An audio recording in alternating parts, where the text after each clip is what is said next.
So, welcome to episode 2 of Money. And we've been preparing in various ways for this episode. It's going to be a fun episode, but we're going to start off with a message that came from a listener who asked a question last episode, our first episode. And he was so interested in that answer that he decided to try again. His name's Elmer. He's actually a friend of mine. And I'm going to read the question, JodieLynn. This is a question for you to answer because you're the financial consultant in the room here. But Elmer wrote, I am retired with Social Security money, enough to pay bills and enjoy life to some degree. I also have savings, mostly in bank CDs, as I am not good with investing. How can I invest those CDs, about 35K total as an example, for short-term gains with low risks that can be better than the CDs themselves in the 3.5 to 3.75 average percent range? Open a Fidelity or Robinhood account and invest in some ETFs, or I find studying and buying stocks and investing to be, in general, very boring, and I just wanted to make a little extra to travel the world. So that's what Elmer's asking about, JodieLynn. What do you think? Okay, well, I think that we could go a bunch of different ways with this question, and tie in law of attraction. First, I'll give you my thought from the financial advising perspective. And this is not financial advice. This is just This is for entertainment. educational. Yeah, education, entertainment purposes. Yes. Um, I mean, you could go with an ETF. The thing that I don't like about ETFs is that you're literally just setting it and forgetting it. You have lower fees, sure. But when things are getting crazy out there in the world, which we've seen a lot of in the last 5, 6 years, I feel like more so the last 5, 6 years than I'd felt before, but not necessarily. It doesn't necessarily have to be that way. Felt the crazy before that. But I think that if you could have somebody actively managing your money, then they're looking at what's happening from a global perspective, the microeconomics, the macroeconomics. For example, someone that's in a position like I am, I'm just the agent, I liaison between the client, explain to them their risks, that kind of stuff, pick the best investment. But inside of the actual fund, there's a money manager. I always call them the man in the ivory tower in Toronto. It could be a woman too. But somebody who is very, very smart. And this is all they do. All they do is they look at this money. They have a big pile of money, their own money included. That's something to ask. Is the money manager required to be invested in their funds that they're managing? Because now they have skin in the game. So I like that. But they have teams of hundreds of people that are looking at, like I said, the macro and micro economic perspective, but they're also looking at the corporate perspective. Once I was in a meeting and they were talking about the CEO change at a company. It's a global company, but there's a couple of plants around this area. It's a fertilizer company.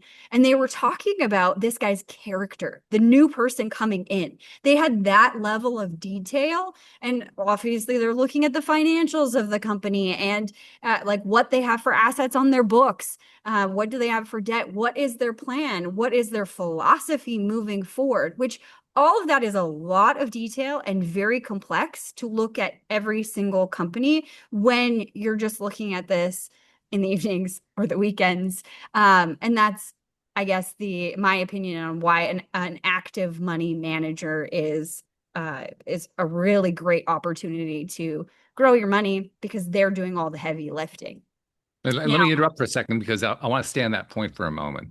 The yeah, idea of hiring a professional money manager, because it's not part of the usual advice that you hear. yeah.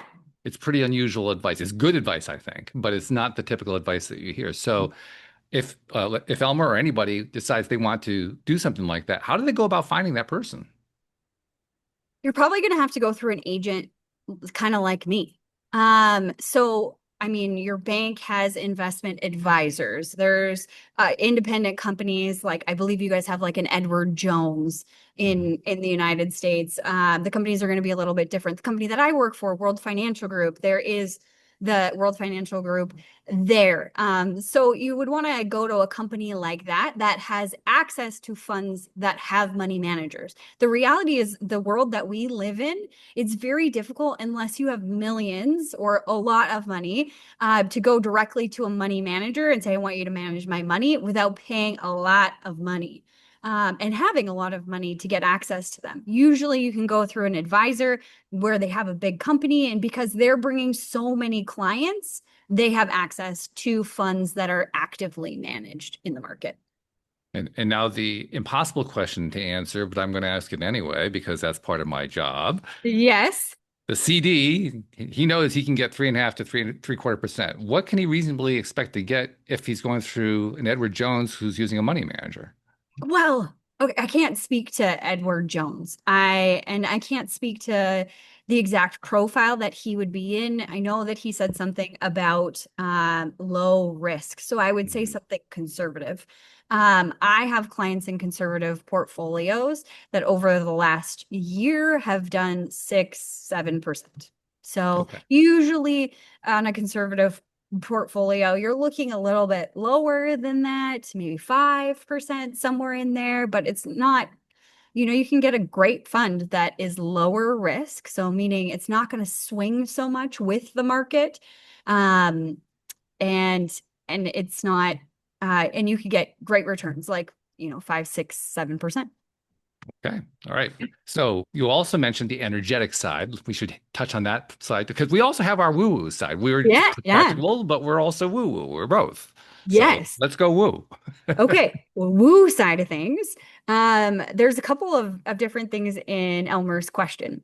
He said, I don't want to study the stocks and investigate. That doesn't interest him. So, on the energetic side of things, first and foremost, you could attract somebody that does like that, like a financial advisor, like somebody like me, but in your state, your country, the place where you are. And I think that we are so powerful at connecting or drawing in the right people to us. So as soon as you open it up to the universe that you want to find somebody, and I think being clear on what that person is like, personality wise, how they communicate with you, like what kind of experience do you want to have when you go through this? I think that that's important to nail down. How much information do you want? Do you want them to explain it in a way that makes sense to you? Like, what are your priorities and what are your values? Note those things down and then put it out to the universe. I want to be introduced to somebody that's like this, that could do this for me. That's the first point of the energetic perspective because we don't have to do things on our own. I mean, there's different professions for a reason. You don't need to be a jack of all trades. If this isn't your jam, it's also not my jam sitting down and looking at each individual stock. I know a lot about different funds, the funds that I can offer. I know a lot about what's going on in the market, but I don't want to go to that menial level of like, who do they have in as their CEO and what does their balance sheet look like? I don't want to do that. I don't have enough time for that in my life, so I get that point. So I would say first step, if you want to work with somebody, get clear on what you want, how you want that interaction to be, and the things that maybe you're nervous about, that you would like to, what would be soothing for you. I mean, you're investing in CDs for a reason because there's a guarantee on it, essentially. That's it. You like that guarantee. But when you start to look at a different picture, when you start to look at that guarantee over time and how much inflation is taking away from your money, it ends up being a not so great guarantee. The other perspective on the energetic side of things, when I just simply look at the words in this question, Elmer said, I want to invest short-term gain with low risk. Behind that phrase of low risk is fear. Fear of losing your money, fear of the markets tanking, fear of, the bank going bankrupt or whatever the fear is there. And when we talk about law of attraction, one thing that we focus on a lot in these conversations is disconnecting that attachment and letting go of that scarcity and that fear. So I think from the energetic perspective, understanding what makes you nervous about it and what would make you feel better, um, would help you get towards the path that you need to take to be able to have a little extra money to go traveling the world. So it isn't so much about getting your wording right, it's about deciding where you are energetically. Yeah, absolutely. And being open to the possibility of something different being presented to you. All right, that's good. You also mentioned something else. I want to make sure that we kind of hammer it a little bit. You Yeah. said you yourself, you don't want to have to go in and do all the little details about, who's the CEO and what's their background and are they trustworthy and all that. Yeah. And the point I want to make is that's why you're connected to a company that does have a money manager that does exactly that. Exactly. Yeah. I know who to go to. I can't remember if it was Henry Ford. I think he said, I don't know everything, but I know the people who do. Like I've got the people in my corner that do. That's how we need to look at money, at I mean, raising kids, like everything, health. You want to create a village of people that are in your corner. That's really what I love to do inside of the financial advising part of things. I like to be there for my clients, be a sounding board, help them get to their goals and their dreams, whatever that may be. And I never profess to know it all, but I do say that I'll go find an answer for us because I do know lots of people that know lots of things. I don't need to know it all. I just need to know that I have the people in my corner that I can ask when I get stuck or, bail me out for lack of a better term. That's good. Yeah, I like that. And you're touching on something that means something to me specifically, because for the Mhm. longest time, I felt like I did have to be that person who knew it all because I'm a male. I was in a marriage. I was the one who was supposed to be responsible for all this stuff. And I was the one who was more monetarily understanding. I understood the finances better. I Yeah. still didn't have all the answers, but I felt like I was supposed to. Yeah. Felt No. like I was supposed to. And that was a huge mistake. That was a Huge mistake. Huge mistake. You're never going to know everything about everything about everything. Um, but I think you focus on the things that you like to learn about. And for me, when I'm dealing with professionals, I want somebody that will bring it to my level and then explain it in a way that I can understand without the fancy language and terms and things like that. Bring it back down to the basics of whatever it is we're talking about. Explain it like a fifth grader. And if you can't do that, then I won't work with you. And also, that person should have that connection to the people who do understand it, who do have all the background about how all this stuff works. It's those 100%. connections are what make all the difference. It's not just talking to somebody who knows how to talk nice to you. It's Yeah. talking to somebody who knows how to talk nice to you, who also has access to the right people who do understand this stuff. Yeah. And is willing to spend the time that you need to feel comfortable to move forward. Yes. Because, you know, the best clients that I have are the ones that feel empowered and have a general sense of what's going on. And more importantly, maybe they feel like they can ask me any question. And that if even if I don't have the answer, they know that I'll do the work to find out an answer for them.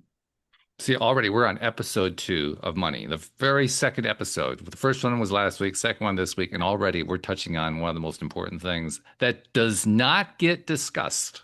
Let's be Yeah. honest, this doesn't get discussed at this level of detail. I'm so No. glad that we're doing that here. Yeah. And it doesn't have to be complicated. It is complex, but it doesn't have to be complicated. There's ways that you can understand the information presented in a way that works for you, in a way that makes you feel good. Like, okay, I like the direction we're going. I feel good about this. I think that's the most important thing. Wonderful. I love this. Well, we have a lot of different directions we can go in today. I want to take a moment to encourage other listeners who heard Elmer, his question got asked and answered, and I think probably answered more thoroughly than on any other money type podcast out there. I mean, there are some Yeah. good answers out there. Don't get me wrong. There are people out there who really know their stuff, but I'm not so sure that I've ever heard the answer as direct and clear and based in reality and also tied to how we're feeling about stuff in the Yes. same answer before. I don't think I've Thank ever heard that before. thank you. Well, good. I'm glad. I hope it was helpful for everyone. Yeah. So I want to encourage other people who want to do the same thing. We have a website set up specially for you so you can submit your question. You can do it as a video, you can do it as just an audio file, or you can do it like Elmer did. You can type the question in. Any of those 3 ways, comes to us, we get it and we start including it on the podcast. And the only way that your question won't make it is if we get inundated with so many questions, which I think is going to happen at some point. But Yeah, if that happens, then we have to start being selective. But up until then, this is the time to get your question in because you're going to get it in. We're in the first few episodes. That's the best time to do it. 100%. I also wanted to add something else, if I could. Sure. I think that where you're at in life, we kind of talked about this before we started the show, where you're at in life and counting that into the conversation is important because where you are, Walt, and where I am today, two different stories, Very two much. different, not pathways, but what's important to you right now and what's important to me is two different things. We're It's just very two true. different places. So Yeah. I think, the other thing about, investing in something that you can get 3.5% or 3.75 and it's guaranteed, what I would weigh in that individual's shoes is how they feel about this pot of money that they want to invest. And if they were to lose a little bit, if you look at any chart, and you back up 10 years, you can see that it goes up. But you have to be able to back away from the situation and not narrow into this moment today or, last week or whatever it was. I actually had a client last year and he was so freaked out when all the tariffs were announced, and I'm in Canada, Mm. when the tariffs were announced and the stock market went down. Yeah. He was so worried about it. I had this money invested, and I was concerned that he might take the money out and that he wouldn't save it. He would spend it on other things, and that was a crucial piece of their entire retirement.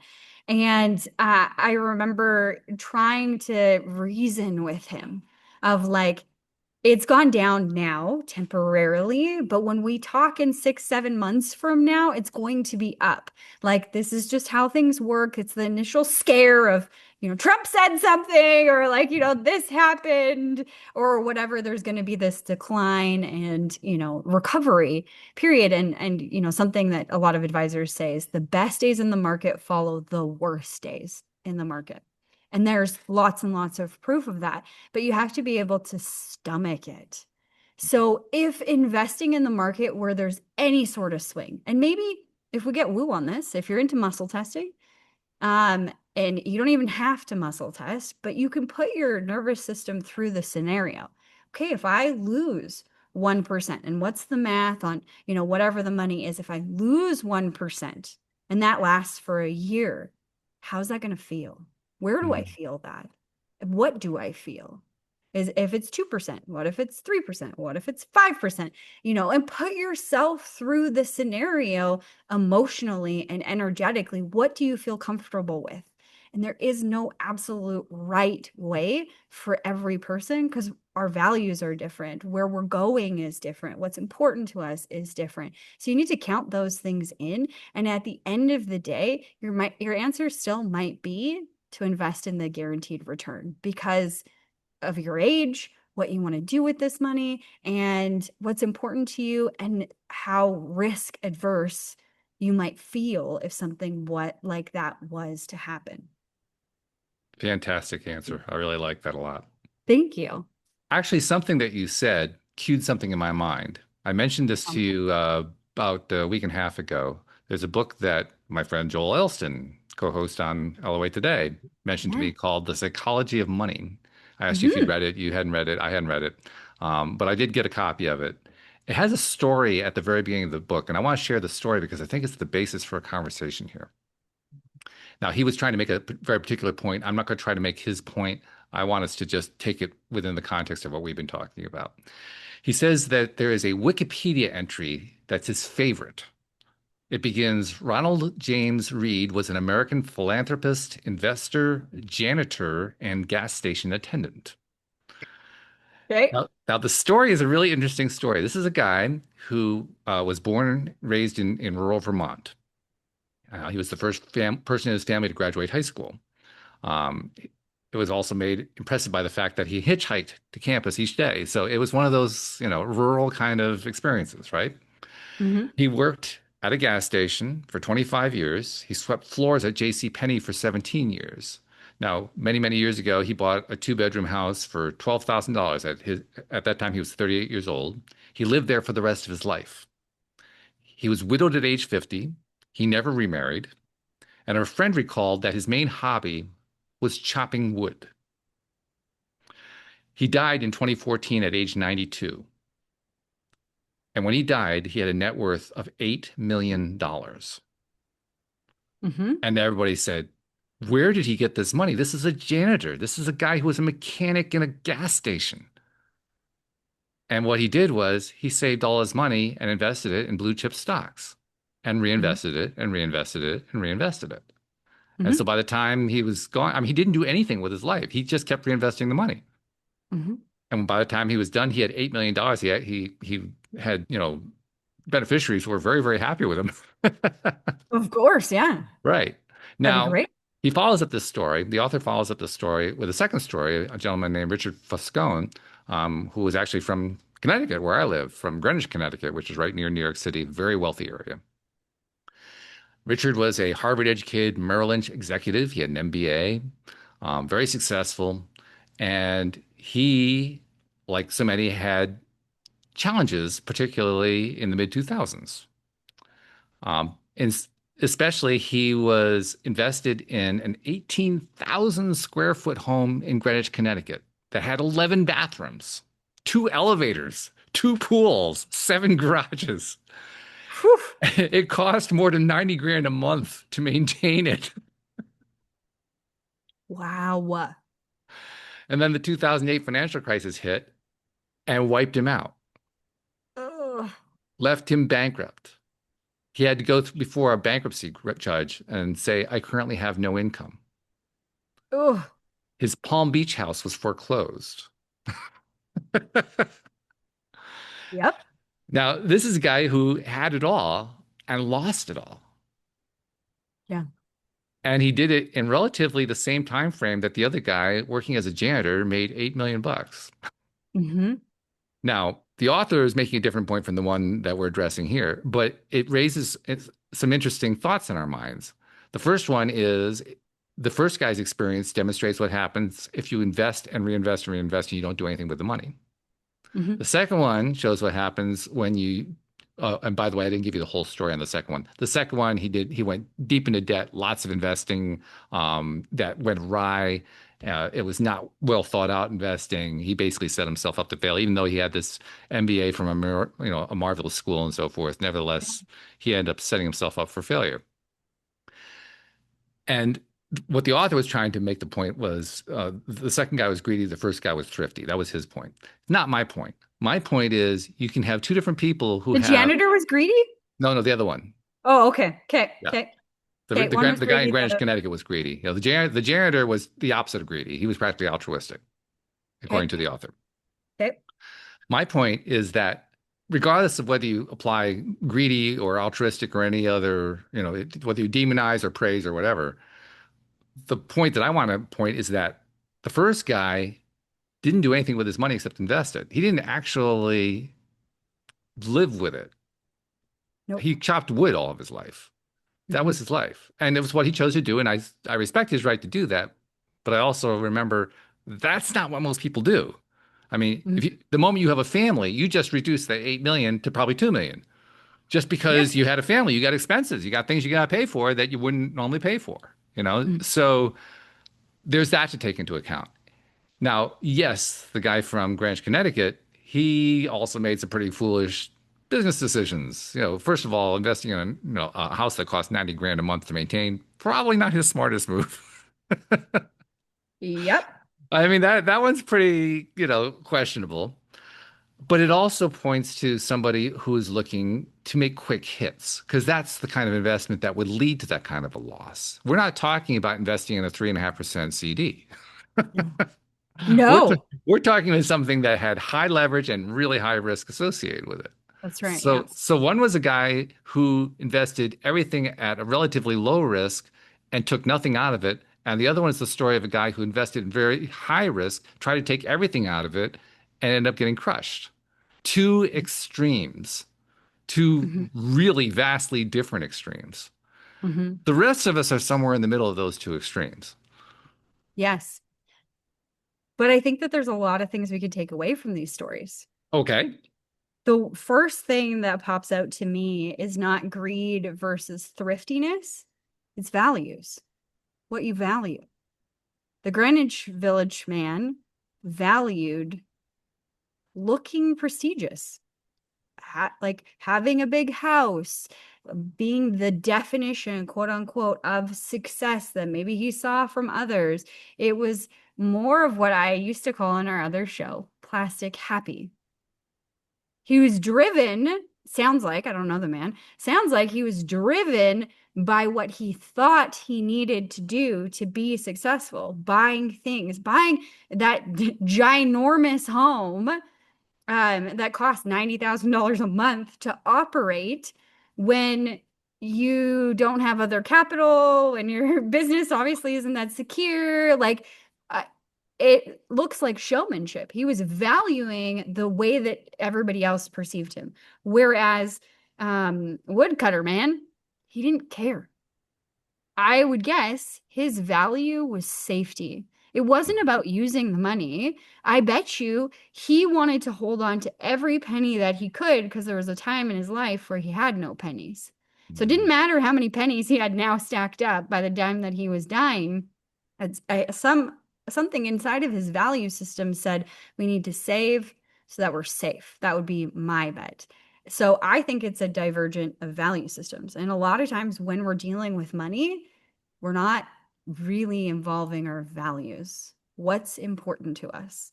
Um, I look at my own life of I was going down a path of the fast lane, my dad calls it, working 7 days a week, 12 hours a day, making lots of money, wanted a big house. I actually lived in a giant house, 3,000 square feet. It was empty. Had a really nice car, turbo engine and all the bells and whistles and all of those things. Because at that time in my life, I had the belief system that I had to have a life that looked like this. That meant that I was successful. And for me, it was realizing that for me was plastic happy. I wasn't happy. I was in this giant house all alone. Like from the outside, it looked good. On the inside, it was hollow. And so I was spending all of my money on things that I perceived I valued at that time in my life. And I think that we do. We say, "Oh, I want to spend this. I deserve this." Like my husband and I don't have any new vehicles. We also don't have any new vehicle payments. No Yeah. new vehicles, no new payments, nothing like that. And I know other people in my circle, they got to get a new vehicle every 5 years and, whatever. And I'm like, for me, what I value is having less debt, less, it's not even the debt part of things, less responsibilities when it comes to my money. Because the more responsibilities you have for your money, the more money you have to make. If you have less responsibilities with your money, then you have more freedom and flexibility in what you want to do. But we've been so um, brainwashed as a society into believing you got to have the house and it's got to look like this and you got to have the car and it's got to look like this. And we over leverage ourselves because somebody said these things should be important to you instead of checking within and saying, what do I really value? What's really important to me? My brother was asking me this question about my dad and said, how did dad do it? How did dad, fill up his RRSPs? That's kind of like an IRA account, I believe. How did he fill up his RSPs every year? And how did he have all this money? And la la la. And it comes down to values. My dad valued putting that money away. And that's why we wore hand-me-downs. That's why we never traveled on a plane until we could afford it on our own when we were adults. That's why we didn't play any sports. Like we went to rodeos and races because my dad was the announcer, so he got paid to be there. He did things that were fun for him that also came with a paycheck so he could keep doing them. That was in alignment with his philosophy. And that's what he thought was right. Doesn't mean that it is. That's just what he wanted and what he felt was right. So we all have to check ourselves. on what are we spending our money on and is it in alignment with our values? And my last point is that reality is really not real. And I've seen this over and over and over and over again inside of my own life, inside of other people's lives. One of the first things I do with a lot of clients when they're like, I don't have any money, where does your money go? Let's take a look. And it's actually a part of my coaching practice too, because I Mhm. was floored. When I did this, everything that I teach, I did myself. I put myself through the exercises because I feel like that's important. I wanted to learn it. I needed to learn it and master it before teaching somebody else. But one of the first things I did was I would have swore to you that I never carried cash, ever carried cash. Never, ever. I would have bet you $1 million. I never carried cash and that I was always on budget. I knew exactly where my money was going. Do you think that was the reality? Well, That's a loaded question. I'm not going to answer that one. the answer is no. The answer is no. Somebody challenged me at a T. Harv Eker event to make these cups and put your cash in the cups, and I was like, "You guys are retarded. I don't carry any cash ever, but I'll make these stupid solo cups. Sure, I'll put them on my dresser, and I'll show you in 6 months from now they're gonna be freaking empty, but whatever." And I did it inside of my bank account too because I just I'm stubborn. So I did it both places and I thought that I would be right. Okay, well, option or story number one, in 3 months, I had $1,300 in change in those cups. Wow. 3 months. I never said I had cash ever. So how many 3 month periods of $1,300 just were gone? We're gone. And then when I looked at my budget, what I did was without any sort of emotion, no shame, no anger, no guilt, like no beating myself up with a big stick. Let's just look at the last 3 months. What did JodieLynn spend? Without that, big stick, like just from a purely numbers standpoint. And I was shocked. I was spending, I don't know, $500 to $700 a month on McDonald's, like fast food things. And I would have bet you I never really ate out. So our perception can be distorted based on what we think is happening versus the reality. And the last story that I'll tell you is that I met a woman. I was actually one of my agents sitting down with this woman. She worked at 7-Eleven, not as a manager, as a clerk. Mhm. 7-Eleven. And she worked, I believe it was in between part-time and full-time. She never really worked full-time. And she had kids at home and a husband. I think they had 4 children. Wow. And when my agent went to sit down with her, there's always an assumption. We assume things about people. We try not to, right? We're good people, we try not to assume. And I've learned this lesson the hard way, thinking somebody had something because of the way that their picture looked or didn't look.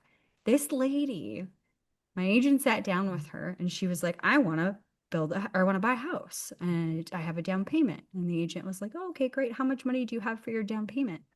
I have $200,000. She's making like $30,000 at a 7-Eleven a year. Like, how did you? It is baffling. But again, it was important to her to save. So she chose saving over whatever else it was in her life. And she believed that she could do it. And therefore she did. I love those stories. I love them on so many different levels. Me too. I don't even know which ones I want to jump in on first, but I'll go with whichever one comes to my mind first. That's probably the only thing I can think of to do. You talked about the uh, yeah, of course my mind's going blank now because I'm blown away by all your stories. That's okay. I've got a lot of them. They're very good ones too. I really like Thank them. you. I know where I'm going to go. I'm going to go Dave Ramsey. Now, we are on episode 2 of Money. We are nowhere near in the range that Dave Ramsey is in terms of popularity. We're going to Yeah, get there. It's going to I happen, think but so. we're not there. We're not anywhere near there. But Yeah. Dave Ramsey he's very popular. I think he gets a lot of things right. He gets criticized for some things, and I could possibly go along with some of the criticisms. I want to comment on one of the criticisms though, because I think it's a little bit off base. One of the things that he likes to say, by the way, he also advocates the idea of having used cars rather than new cars. So you're right in the Yep. Dave Ramsey wheelhouse on that one. Wonderful. But Didn't even think. one of the other things that he advocates is pay off your mortgage as fast as possible. Hmm. He really believes very strongly in that. And he's gotten a lot of criticism because there are people who have pointed out, well, wait a minute. If you're paying 3% on a mortgage and you can earn 6% someplace else, that's really not the smart thing to do. Hmm. Now, mathematically, I get what they're saying. It's very obvious what they're saying. But, and this is the thing that I want to underline, you identified the clear question. It isn't what the amounts of money are, it's what your values are. That's And right. that's not included in either David Ramsey's evaluation or the evaluation of the people who are criticizing them. They're both leaving that piece out. Yeah. That's the most important piece of all. It's what drives everything. It's our belief systems. Our belief systems are driving everything. So if you value having no debt, and that's your belief system of having debt is bad, you're going to go in that direction. And it's going to kill you to have debt. Yeah. And some people don't have that same belief system or value set. And there is no right answer. And to add to that, you don't have to keep it once you find out what it is. Like you can change your mind at any point. This was what I valued. And now, because of the new information that I have, whatever that may be, I'm deciding to go this direction. I like that. Yeah. So the second thing I want to address, you talked about how you were amazed that you could save, what did you say, $1,300 worth of change in 3 months Yeah. or something like that. I was Yeah. like, wow, okay. I But clearly had cash. yeah, right. It cued something in my mind. What it cued in my mind was what happened during the pandemic. Now, listeners of this show don't know my background. I'll touch on it right now. People who've listened to me on Elevate Today for years, they know my background there, but here they don't. So I've been self-employed since roughly 2002. Um, I also got wiped out by the 2008 financial crisis, not because I invested poorly. I didn't actually have much to invest anyway. It wasn't really the issue, but it Yeah. was rather that the crisis wiped out my clientele. My clientele were very small local nonprofits around the country, and they all got wiped out really, really quickly. So my Mhm. business got wiped out, and I was married at the time. My ex-wife's business also got wiped out. So we basically lost our entire income within about a month, which was terrifying. Yeah. And of course, in the middle of a financial crisis where the last thing you can do is go get a job. Yep. Was not a good situation. No, terrifying. Over the next 4 years, we just went deep into debt. It just got worse and worse and worse. I won't even talk about how deep it was because it doesn't really matter. Because if it's too deep, it's too deep. It doesn't matter what the dollar amount is. And it was too Listen, deep. I started the podcast for LOA Today back in 2012 for that reason. That's why I started it. And then over the next few years, first I was learning about how law of attraction worked, but I also learned about how I worked and where I was undermining myself and so forth. So I was doing work on myself, but I still had to dig out from underneath that pile of debt. And it wasn't happening quickly. It took a long time. yeah. By the time the pandemic hit in March 2020, I had paid down, I'm going to say a third of it, something like that. Hmm. And throughout the pandemic, of course, we're in lockdown, especially for that first year. We couldn't do anything, right? I mean, my biggest thing to do was to do podcasts. That was it. There wasn't a whole lot for us to be able to do. I did have an inheritance that came in that helped cover, I'm going to say about 50% of what the total was. So bottom line was there was still another 20% that I couldn't pay down. Actually, the inheritance didn't cover that much. It covered about 30%. And during the pandemic, I was deliberately paying down the rest out of what income we had to work with. But there was still 20% that I couldn't account for. And the reason that's important is by 2022, no, by 2021, we were out of debt. And I remember doing the show and realizing that was true and saying, where did the other 20% come from? I couldn't figure it out. And I mean, I was like taking mental inventory, like, okay, I know I have this income, I have this income. This is what all that. Where did it come from? How did I do that? So it wasn't even on that episode. I had to go between episodes and go back. I have a record keeping thing. So I had to go back to my record keeping and study it and say, where did the money come from? And then I finally realized what it was. We were in lockdown. I couldn't spend any money on anything. All the discretionary money, that's what I got the extra 20% to pay off the debt. Yep. I said, you got to be kidding me. Discretionary funds accounted for 20% of the debt that I'd been carrying for the last, what was it, 12 years? I mean, Right. holy cow. Yeah. And you think about how the interest builds Oh, over yeah. those 12 years. Like, Oh, yeah. yeah. Yeah. So that really just nails your point very, very clearly to the table in front of us where we can't ignore it and where it's starting to smell because it's getting old. I mean, it's just, Exactly. it is Yes. astonishing how much money there is in discretionary spending.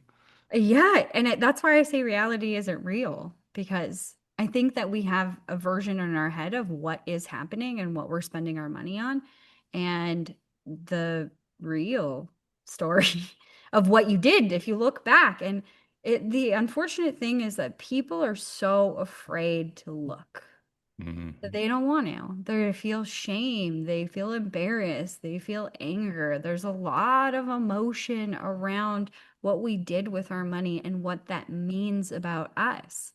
And the true story is that you get to decide what it means about you. You get to decide, that that was a mistake and you're learning from it and growing from it. It's not the whole story. It was one, you know, point of the story, but not the whole thing. Or you can focus on that mistake or focus on those feelings and continue to stay stuck. But everything starts with awareness, whether we're talking personal development or your own personal finances. Everything starts with awareness and putting the stick away, allowing yourself to see what's going on from a place of care, kindness, curiosity even, and then evaluating why did I do those things? Like, we don't do things for no reason.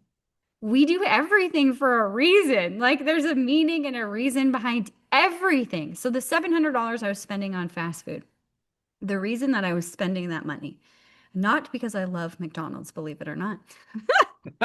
Sorry, McDonald's, too bad. Yeah, yeah, sorry. No, and a lot of it was Tim Hortons, which is like a coffee chain or whatever. I used to like Tim Hortons breakfast sandwiches. It's a Canadian thing. I think they have them now in the States, but they've gone down. I won't say that. Never mind. Cancel that. I don't eat there ever Well, anymore. let's put it this way, JodieLynn, your value has changed on that. My value has changed. I don't pay $17 for crap anymore. I just won't do it. I don't do it. But what I realized when I was able to get myself in a place of curiosity. Okay, I'm curious, what did I spend? And then work like hell not to beat myself up over it so that I could look at the patterns. Like I would have told you I really never really eat out. That's what I believed. And then I see this number, like 500 to $700, like 3 months in a row. What's going on? Okay, let's get curious about it. Let's see. When do I go to Tim Hortons or McDonald's? Like, when am I going? And this was my pattern. I was so focused on getting out of my house at a certain time and being at the office at a certain time, even when I didn't have appointments. My nervous system was in overdrive to hustle. And so I wanted to be the one, right? I got to go hustle. So I convinced myself that at all times that I should have been doing more. I was shooting all over myself.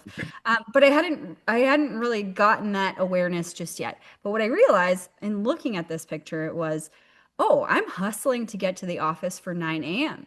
What do I not do before I leave the house? I don't eat breakfast and I don't pack a lunch. Okay, great. Some information there. Not good, not bad, just is. Okay. Okay. I don't make breakfast. I don't eat breakfast and I don't make a lunch. Okay. Then what happens? Then I go to the office and I'm there for 9. Okay, great. And then what happens? Then I'm there until about 1 o'clock, I get hangry because I've ignored my body, the hunger signals, and I have made work my only focus and priority. It's not like I had clients or deadlines, not every single day. Like, you can't tell me that you're like doing all the work. You're working 100% every single day of the week from, 9 a.m. till 1 o'clock. Like, let's be honest here. You're not a robot. Neither am I. So, okay, I was avoiding eating breakfast and making my lunch because I prioritized being at the office at 9 a.m. Okay. All right, great. And then what did I do? I would get hangry to the point where I just needed to have some food. I didn't want to sit down and eat. I couldn't wait to sit down and eat because I've waited too long. I'm too hungry. And what is right down the street? Tim Hortons, McDonald's, I could have predicted that one. right? So in my hour of need, when I'm just starving and I just need to stuff my face with something or I'm gonna die or that's what it feels like, I would just go to those places. So now I know what the pattern is. Okay, I perceive I need to be at the office at 9 a.m. and I don't have time, quote unquote, to make my lunch or eat breakfast. I wasn't prioritizing those things. And so instead of prioritizing making something at home and bringing it with me, or even prioritizing my own body and nourishing it, I was prioritizing being at the office at 9 a.m. all by myself most days. And so then from there, I can choose. Okay, I don't want to wake up earlier because I was already waking up at 5 a.m. at that time. It would take me from 5 a.m. till, like 8 o'clock to do all the things that I needed to do, whether it was workout, read my goals, read a book, read 10 pages. I did all of the things, right? Meditate, do yoga. I tried to cram everything into the morning and I really couldn't fit anything else in. And I did not want to wake up earlier than 5 because I was going to bed at 11 o'clock midnight. So I Oh just boy. wasn't, yeah, I wasn't getting enough sleep. So I'm not going to adjust the time because my body needs the sleep. Um, I'm either going to adjust the time that I go into the office and make my lunches, or I'm going to choose to be okay with eating McDonald's and Tim Hortons. And I chose that that wasn't good for my body, and I didn't really want to eat that stuff. I wanted to nourish my body, and I wanted to treat myself better than that instead of starving myself for half the day every day. That's not a good feeling. I don't want to operate like that. So that's when I started making my own lunches and making breakfast and doing those kinds of things. That's where the value became for me. I'd rather spend that money on something else that I'm choosing to instead of on unconsciously choosing to. And I love the fact that you're not treating one decision as if it was wrong and the other decision as if it were right. You're saying one was the old value system and the other is the new value system. Yeah. And I could have just left it the way that it was. There's no there's nothing wrong with that. If you're conscious of I want to spend $500 a month on crap. Okay, great. You get to choose. It's your money. Like Nate, my husband Nate, he always puts things in dollar values. Like, okay, he makes $100 an hour, let's say.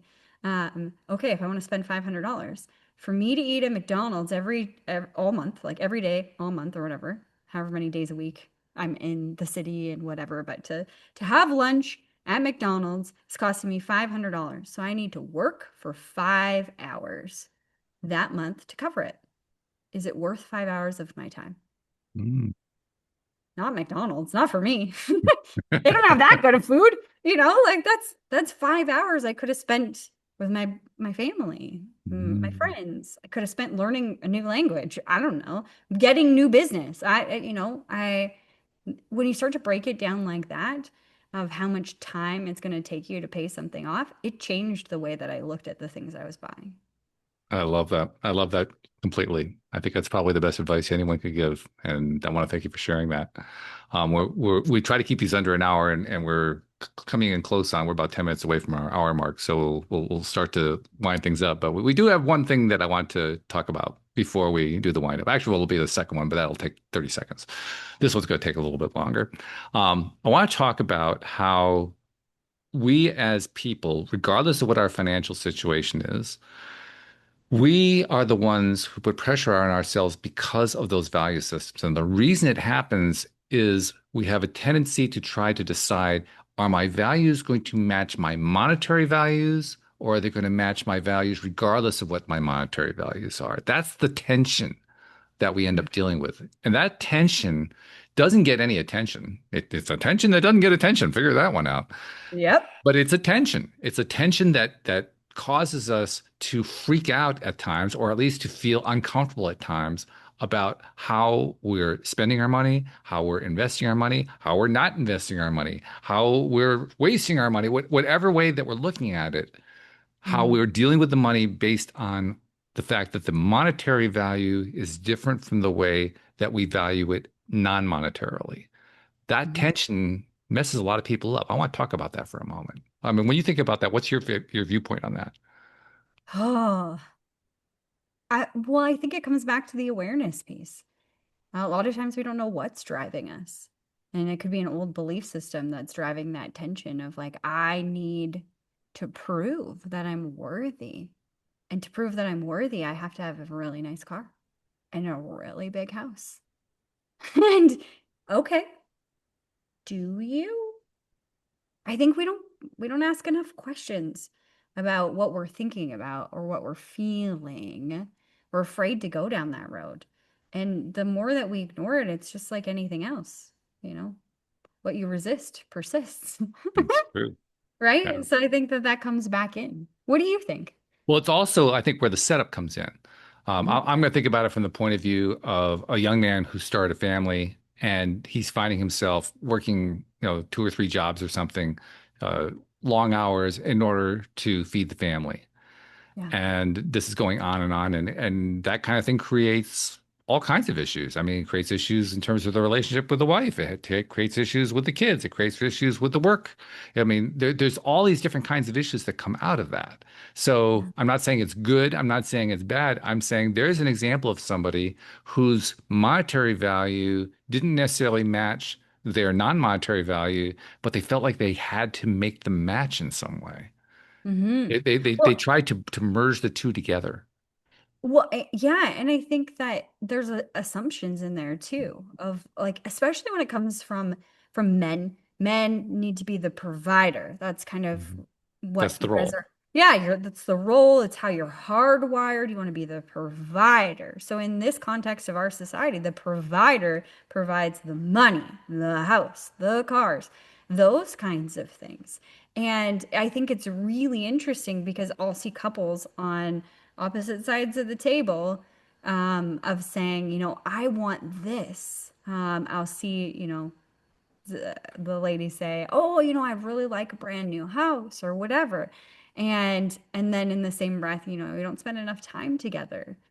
And or the wife saying we don't spend enough time together, and the man saying I'm just trying to give you what you said you wanted, the house and the things like that. There's that disconnect of like where we're headed, Mhm. and what's important to us both at this time, and like where those levels are. Like, if you gotta get shit done for a couple of weeks, and like a couple of weeks is just a small period of time, okay. But to, work out of town, my husband and I had this conversation when we first started dating.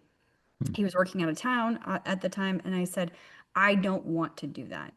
I don't want to be in a relationship with someone that is gone 2 to 3 weeks out of the month and then comes back for 1 week. That's not enough for me. He was already getting outside of that job. He didn't want to work out of town anymore. He was doing it because he wanted to make the money to buy the house and do the Oh, things, right? So, and I think it's about being honest about what is important to us and not assuming. Instead of making the assumption of this is what they want because they said, oh, I'd really like this nice car. It could be just they were like, wow, that's a really nice car. That'd be nice. They didn't know the cost of that is you working like crazy for the next year to be able to provide that. I think it's that honesty and that transparency about what is really important. And if you can't have this, what do you want instead? you're also talking about the not just a difference, it's actually a similarity, a connection between the honesty and what I'll call the communication with yourself and the honesty and communication with your partner. Yeah. Because all four of those have to be in place in order for not only for the relationship to survive, but for the family to continue to be the family that it wants to be. Yeah. Because if you don't Absolutely. have that, it falls apart. Absolutely it does. Yeah. Yeah. You gotta have that communication. And it's not easy. And we're growing. So things change over time.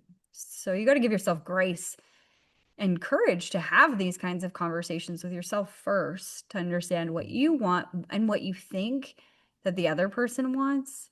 And then you have to have the courage to ask the question, is this really what you want? Is this what you mean when you say this?